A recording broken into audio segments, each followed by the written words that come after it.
Hello friends, আশা করি সকলেই ভালো আছেন। আপনাদের দোয়া ও ভালোবাসা নিয়ে আবারও নতুন একটি ভিডিও নিয়ে হাজির হলাম। ভিডিওটি অবশ্যই শেষ পর্যন্ত দেখবেন এবং ভিডিওটি ভালো লাগলে অবশ্যই লাইক, কমেন্ট ও শেয়ার করতে ভুলবেন না।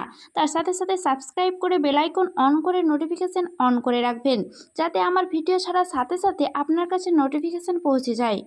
দৈনন্দিন জীবনে আমরা যা খাচ্ছি তাই বিষ। এই বিষ খাওয়ার কারণে আমাদের শরীরে বাসা বাঁধছে বিভিন্ন রকমের অসুখ, আর এই অসুখ সারানোর জন্য আমাদের কোটি কোটি টাকা খরচ হচ্ছে।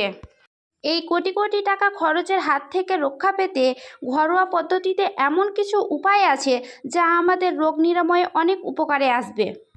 তো চলুন শুরু করা যাক আজকের মূল বিষয়ে, পেঁয়াজের রেসিপি। এই পেঁয়াজের রেসিপি যা আপনার ডায়াবেটিসকে সম্পূর্ণভাবে ধ্বংস করে দিবে, আপনার ধমনীকে পরিষ্কার করবে এবং আপনার হৃদয়কে বাঁচাবে। এই পেঁয়াজের রেসিপি করতে একটা মাঝারি পেঁয়াজ লাগবে। লাল পেঁয়াজ হলে বেশি ভালো হবে।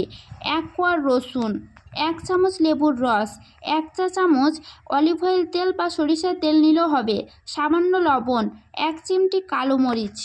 কিভাবে বানাবেন এই পেঁয়াজের রেসিপি? পেঁয়াজটিকে পাতলা করে কেটে নিতে হবে। রসুন কুচি করে তার মধ্যে দিয়ে দিতে হবে। একটা বাটিতে পেঁয়াজ, রসুন, লেবুর রস ও তেল মিশিয়ে নিতে হবে। একটু লবণ আর একটু কাঁচা মরিচ দিতে হবে। ভালো করে মিশিয়ে 5 মিনিট রেখে দিতে হবে। প্রতিদিন দুপুরে বা রাতে খাবারের সাথে খেতে হবে। এইভাবে প্রতিনিয়ত আপনি যদি পেঁয়াজের রেসিপি খেতে থাকেন, তাহলে পেঁয়াজ আপনার হার্টে থাকা রক্ত পরিষ্কার করবে এবং খারাপ কোলেস্টেরলকে কমাবে এবং রক্তচাপ ঠিক রাখবে।